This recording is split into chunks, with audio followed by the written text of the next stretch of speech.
Bonjour à tous, j'espère que vous allez bien. Aujourd'hui, je vais vous présenter la première interview de la série Double Rec. Le but de ces interviews, ce n'est pas de révéler des choses incroyables au grand jour, mais c'est plutôt de montrer ce qu'il y a derrière la caméra. C'est parce que je vais, ou je veux plutôt, enregistrer des personnes ou des professionnels de l'image et donc surtout montrer ce qui se passe derrière l'image, un petit peu la philosophie de la vidéo ou de la photo. C'est pour ça que j'ai voulu marquer le coup en interviewant dans un premier temps Maël Souza. Maël Souza, c'est une personne qui a une très grande philosophie dans sa prise de vue de l'image, que ce soit au niveau de ses références, que ce soit dans sa manière de prendre la photo, que ce soit dans l'expérience client qu'il veut véhiculer. Il ne va pas juste prendre la photo, il réfléchit, il va penser, il a une philosophie dans sa photographie et c'est pour ça que j'ai voulu mettre cette personne-là en avant. Maël Souza, c'est une personne que j'ai rencontrée il y a un petit bout de temps à Rennes, avec qui j'ai eu l'occasion de travailler sur plusieurs projets, des projets où on était complémentaires en photo et en vidéo. C'est une personne qui a beaucoup d'expérience, autant en mariage qu'en photographie d'entreprise. Donc je pense que c'est une personne qui est très intéressante à écouter, et c'est une personne avec qui je vais encore collaborer par la suite, donc vous aurez l'occasion de le retrouver dans les backstage et un petit peu dans les vlogs que je vais réaliser pour montrer un petit peu l'envers du décor. En tout cas, j'espère que vous apprécierez la philosophie de Maël, car c'est une personne qui est pour moi très intéressante à écouter. Comme il le dit si bien, il est là pour embellir l'idée que vous avez de vous-même. Et maintenant, je laisse la place à Maël. Hop. J'adore le sabre laser.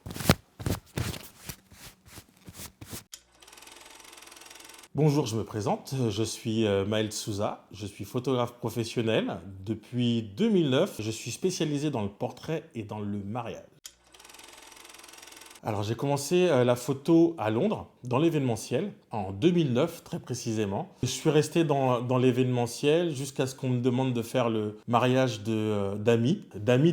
Et donc, c'est comme ça que j'ai commencé la photo de mariage et elle ne m'a jamais quitté depuis. On va dire que depuis 2012-2013, je fais de la photo de mariage. Alors, mon style en tant que photographe, c'est que j'aime le contraste, j'aime la lumière naturelle, j'aime la spontanéité. Je fais un peu de studio pour mes portraits. L'essentiel de mon travail se fait en lumière naturelle. Le premier mariage que j'ai photographié, comme j'ai dit, c'était des amis d'amis. Et du coup, j'habitais Londres à l'époque et je suis venu le photographier à Paris. Oui, il était spécial parce que du coup, c'était tout nouveau pour moi. Ils m'ont connu via un ami, mais ils avaient déjà vu mon travail grâce à la photo événementielle. Et du coup, ce qui a facilité ma première fois, c'est que le DJ était un ami et que dans les invités, j'avais des connaissances. Donc du coup, humainement, ça a été beaucoup plus simple pour moi d'aborder ce premier mariage. Ensuite, j'ai pas eu d'appréhension particulière, juste moi pouvoir mettre à l'aise toutes les parties prenantes, les invités, la famille, les mariés, de manière à ce que je puisse m'intégrer naturellement dans le mariage. Ça fait partie, c'est une de mes particularités. Je tiens vraiment à ce que toutes les parties en présence soient toujours à l'aise. Comme je le disais précédemment, j'essaye de mettre les gens à l'aise. Donc je veux vraiment tirer le meilleur des gens. Donc la spontanéité, le naturel, donc le reportage en photo, c'est ce qui m'intéresse. Maintenant, j'ai une esthétique, j'ai des influences. Le cinéma en est une grande, la musique aussi. Et du coup, j'essaye de mettre tout ça en symbiose pour créer un reportage photo complet. Après, l'idée pour moi, c'est que les gens, en général, les gens, ils se font une idée d'eux-mêmes. Ils ont une idée de ce qu'ils représentent en photo. Ou moi, l'idée, c'est d'essayer d'améliorer ou d'embellir la vision qu'ils ont d'eux-mêmes. J'ai plein d'univers. J'ai des univers. Dans le cinéma, en tout cas, il y a beaucoup d'univers que j'aime. Je vais aimer les grands espaces. Je vais aimer aussi l'intimité. Vraiment l'intimité, jusqu'à ce que ce soit inconfortable.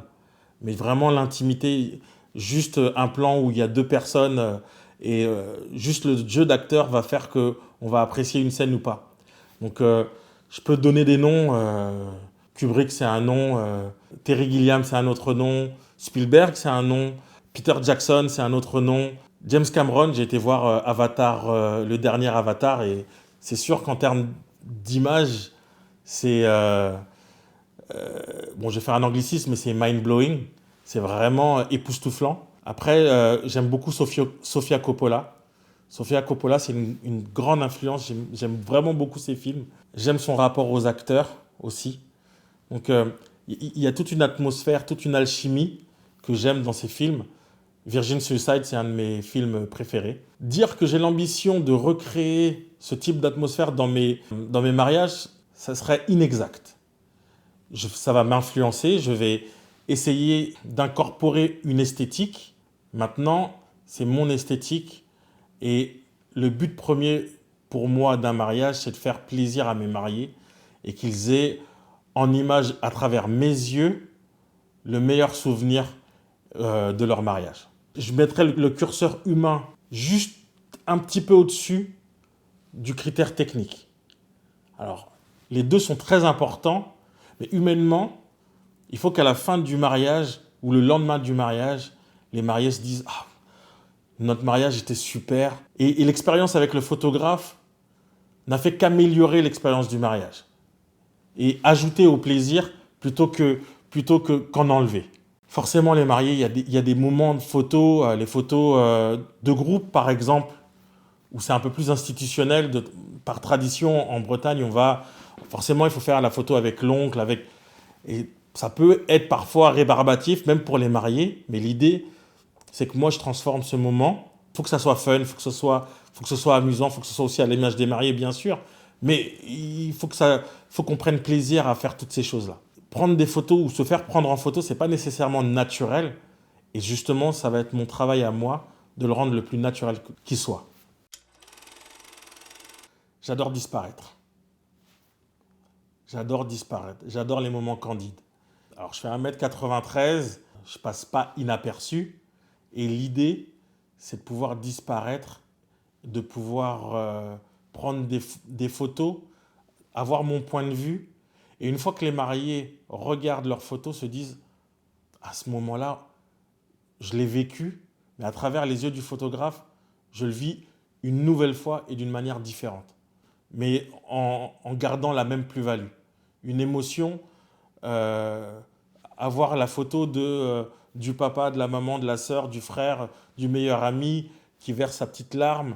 Ce petit moment auquel on ne peut pas nécessairement prêter attention, que moi j'ai pu le mettre en lumière et de le mettre en lumière avec une belle esthétique.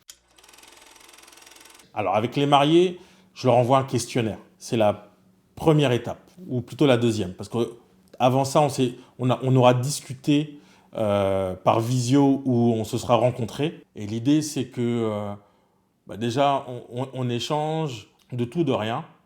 L'idée, c'est d'apprendre à se connaître.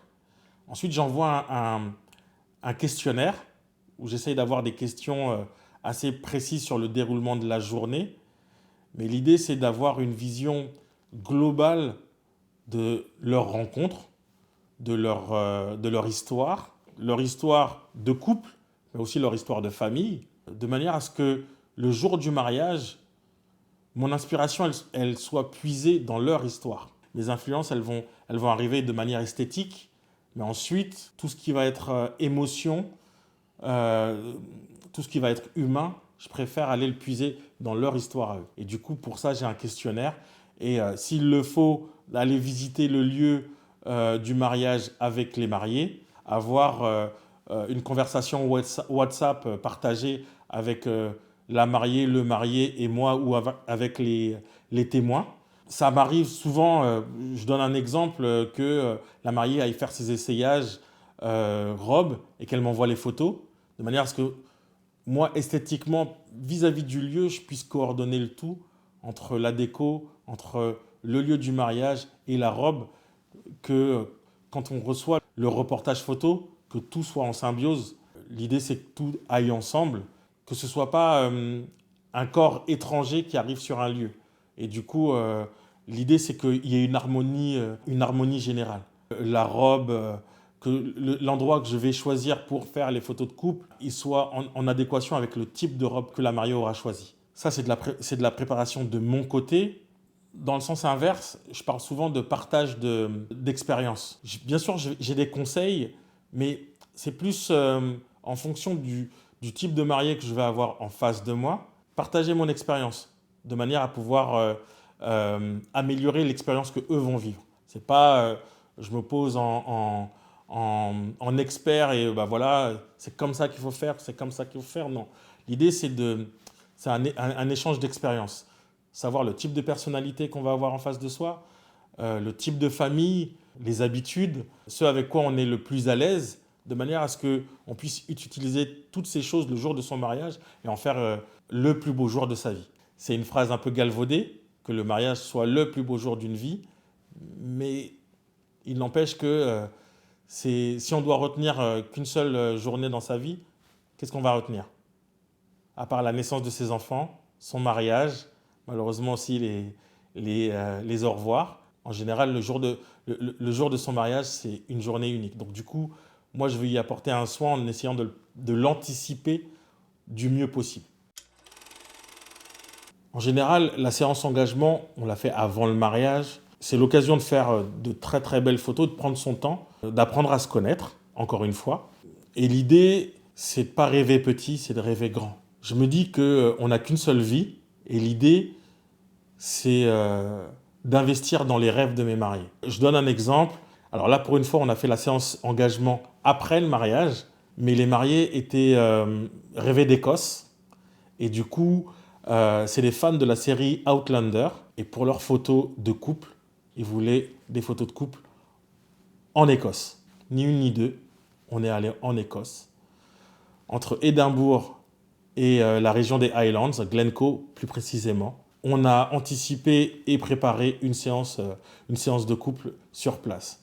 Alors, entre Édimbourg et Glencoe, 3-4 heures de route, où du coup on a le temps d'échanger, on a le temps de se préparer, on a le temps de rigoler. Et du coup, plus qu'une séance photo, c'est vraiment une expérience qu'on vit ensemble. Et l'idée, c'est ça, c'est de le vivre ensemble. Les photos, c'est pas juste des photos, c'est aussi une expérience. C'est un peu dur à dire, parce que du coup, je vends de la photo, c'est de la photo commerciale, hein, c'est mon gagne-pain, mais je ne vends pas que de la photo, je vends vraiment une expérience. Et ça, c'est vraiment important de le comprendre. J'ai fait une séance d'engagement à Dubaï, dans le désert de Dubaï, le désert rouge. C'était magnifique. Et pareil, on a partagé une expérience. C'est vraiment, ça va au-delà de la simple photo. Alors forcément, j'ai des contraintes techniques. Effectivement, je vais préférer prendre des photos à la bonne lumière, donc plutôt fin de journée, coucher du soleil, parce que du coup, ça flatte tous les types de peau. Mais ça va être de l'anticipation que moi, je vais pouvoir faire seul. Avec mes mariés, l'idée de la préparation, au-delà de tout ce qui est vestimentaire, c'est de les mettre dans le bon état d'esprit, de manière à ce que la séance soit le reflet des sentiments qu'ils aient l'un pour l'autre et de la représentation qu'ils ont de leur relation. L'idée, c'est pas de faire des photos de bisous s'ils s'embrassent jamais.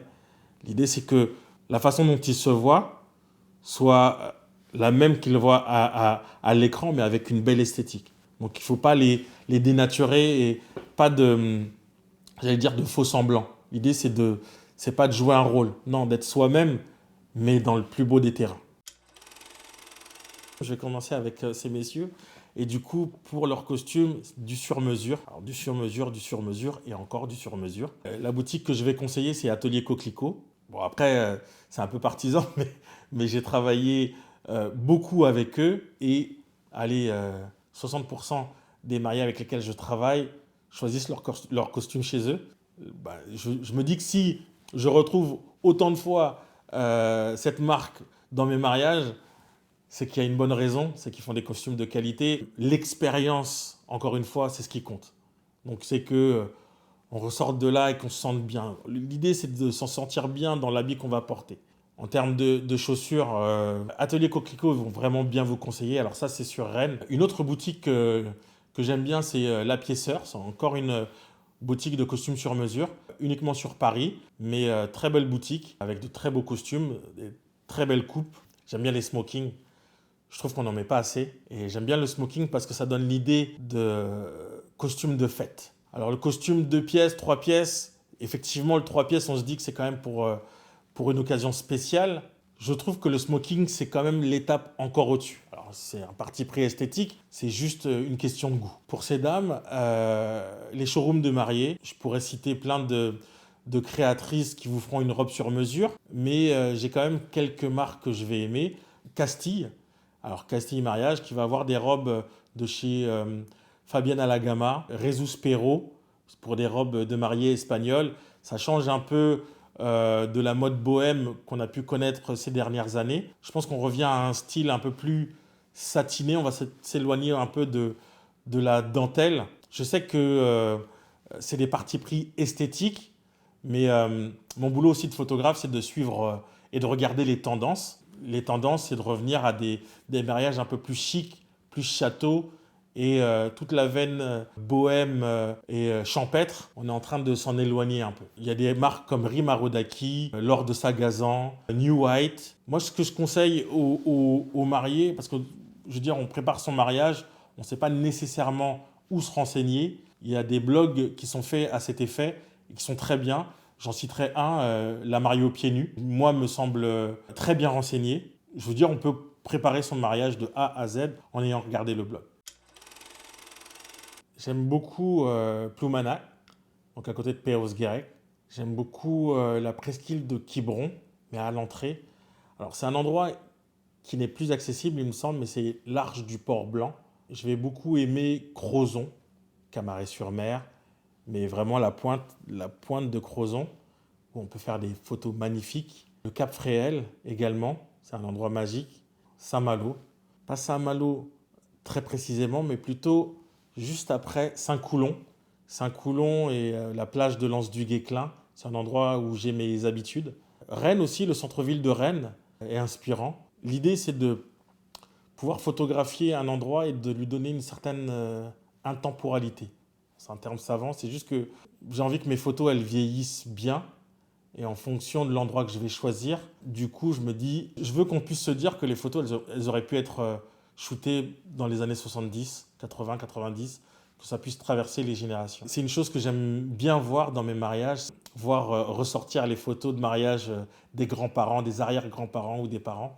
Ça donne le côté générationnel et tradition et ancrage du mariage.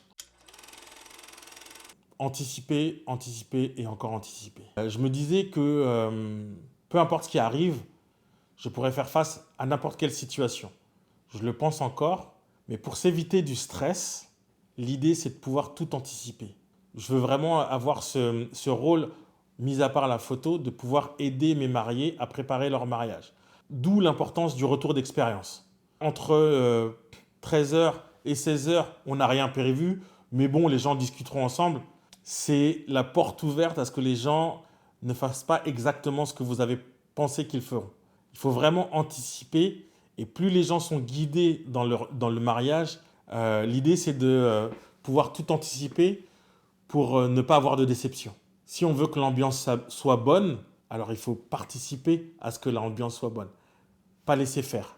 Donc je donne un exemple sur un mariage récent.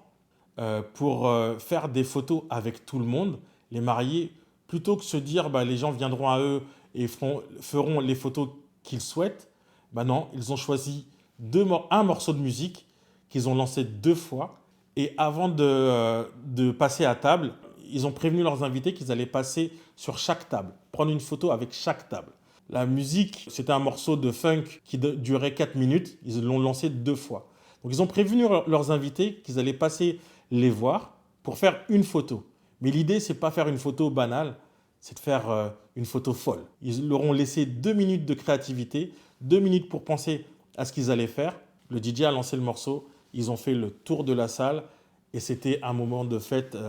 Jusqu'aujourd'hui, j'en rêve encore. C'était vraiment un moment de pure ambiance. Donc du coup, les invités voient la photo de la table d'à côté, ça les motive, eux, à être créatifs pour, à leur tour, avoir une photo unique et un moment unique avec les mariés. C'est crescendo, en fait, on donne pour pouvoir mieux recevoir. Ne pas laisser faire, toujours être acteur et pas passif sur son mariage. Parce que du coup, plus on est passif, plus on laisse la chance à l'imprévu de prendre le pas sur votre mariage. L'idée, c'est de pouvoir tout anticiper, d'avoir une bonne ambiance, mais tout anticiper, de manière à ce que s'il y a un imprévu, dans tous les cas, vous l'avez anticipé. C'est mon conseil.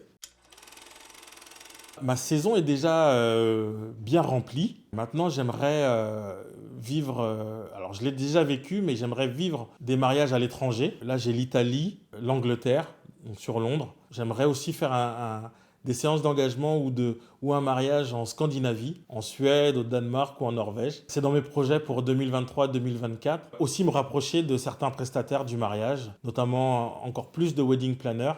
Et l'idée, c'est de toujours découvrir, de toujours voyager. Comme je le dis pour mes mariés, d'être acteur de la photographie de mariage et pas juste attendre que les mariés viennent à moi. C'est aussi à moi d'aller vers eux. Pour 2023-2024, enfin, les choses sont déjà bien entamées, mais l'idée, c'est de toujours voyager, encore plus de laisser libre cours à ma créativité visuelle, d'embarquer mes mariés dans des projets toujours plus fous et de kiffer, toujours kiffer. Je kiffe actuellement, je kiffais hier, je kiffe aujourd'hui et j'espère toujours kiffer demain. J'ai été voir un spectacle récemment. J'ai aimé la formule on va dire du porte-parole du groupe qui disait si on a des choses à améliorer, n'hésitez pas à venir nous voir et à nous en parler. Et si vous aimez ce qu'on fait, surtout partagez-le. C'est vraiment le message. Si j'ai des choses à améliorer, n'hésitez pas à me le dire. Et si vous aimez ce que je fais, surtout dites-le à tout le monde.